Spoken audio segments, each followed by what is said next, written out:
morning, St John's. Today is a very special day, and here today in our collective worship we're having a time to remember, and we're going to be able to use two of our school values. I wonder if you can think and guess which two school values we may be using this morning.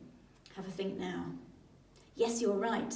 We're going to be looking at respect and we're going to be looking at peace. Every year at the beginning of November, people begin to wear poppies. Are you wearing one today? We all know it's something to do with remembering people who have died in wars, but sometimes it can be difficult to think about how it affects us personally. But you may be one of many people who have been affected by recent wars, or have family members who've been involved in war. Those people probably wish that people knew more about the sacrifices that soldiers have made and continue to make. Soldiers would have to leave their family and friends and home to join the army and to fight for peace. Today we're going to stop our busy day, take time to reflect, think about others, not ourselves, soldiers past and present. We're going to show our respect by being silent as we remember. Remember people who were brave and fought for peace.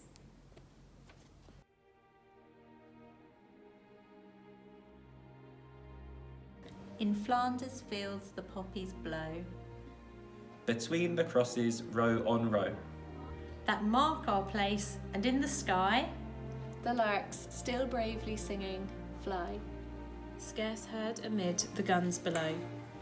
We are the dead, short days ago. We lived, felt dawn, saw sunsets glow. Loved and were loved, and now we lie. In Flanders field, take up our quarrel with the foe.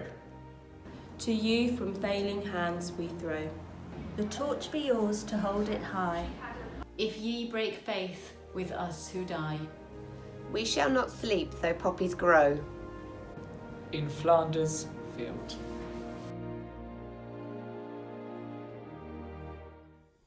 Jesus said, "As the Father has loved me, so have I loved you. Now remain in my love. If you keep my commands, you will remain in my love, just as I have kept my Father's commands and remain in his love. I have told you this so that my joy may be in you and that your joy may be complete. My command is this: love each other, as I have loved you. Greater love has no one than this, to lay down one's life for one's friends. You are my friends." Jesus said these words to his friends at the Last Supper, the night before he died on the cross. And Jesus knew how much he loved his friends, and he wanted his friends to love each other just as much as he loved them. But how much did Jesus love his friends? Well, enough to die for them. He wanted his friends to love each other so much that they would be prepared to die for them. A friendship beyond all measure. When men and women are sent to war, they are doing it on our behalf, so we don't have to. Sometimes, though, they die. But most of the time, they do come home again. And every one of them goes because they love their country. They love their family, their friends.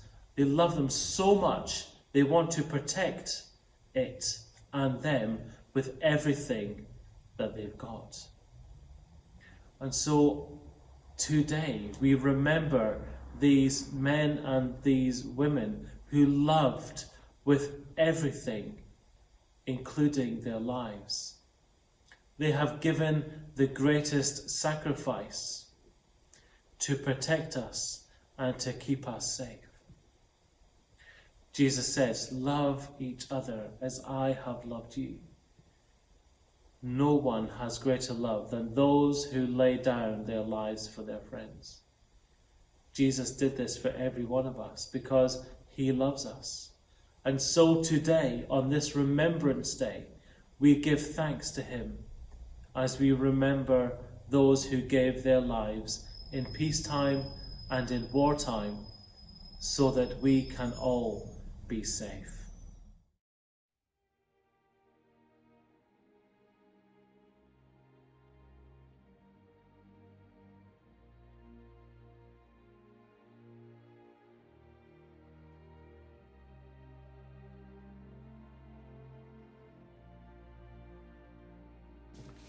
Mrs. Ball, why is Remembrance Day so special for you? Remembrance Day is a really special time because it gives us a chance to be thankful and to show our respects for all the men and women that have made sacrifices for us. For me personally, it gives me a chance to remember my granddads who both served in World War II, but sadly I never got to meet them. Could you tell us about the contribution that your granddads made in the war? So my dad's dad was a man called Charles Henry Boxer, and he was a cabinet maker. The reason why being a cabinet maker was so important was because he was a very good drawer. And in the war, they used a lot of aeroplanes. And my granddad helped draw the plans for a bomber that was used in World War II, and that was called the Mosquito. This was really important, but it did mean that he wasn't able to serve on the front line. Because he couldn't serve on the front line, he joined something called the Home Guard, which meant that if the Germans ever invaded London, which is where he served, it meant that he was ready for the invasion. My mum's dad was a man called Douglas Arnold, who wanted to be a machine gunner, but unfortunately he had spectacles, so he wasn't able to do this. Instead, he served in North Africa under Montgomery, and what he did there was he serviced tanks. So he fixed them and he made sure that they worked. And I think that, again, is amazing, and I would have had loads of questions for him as well. So finally, how does it feel for you to know that your granddads played their part in winning the peace that we can enjoy today?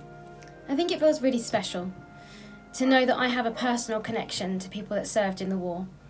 And it gives me a chance to be thankful for everyone that served in the war. But for me, as I never got to meet them, it gives me a chance to say thank you and to remember them even when I didn't meet them. Thank you so much, Mrs. Ball, for sharing your personal story, and I hope it helps everyone to reflect and remember on this special day.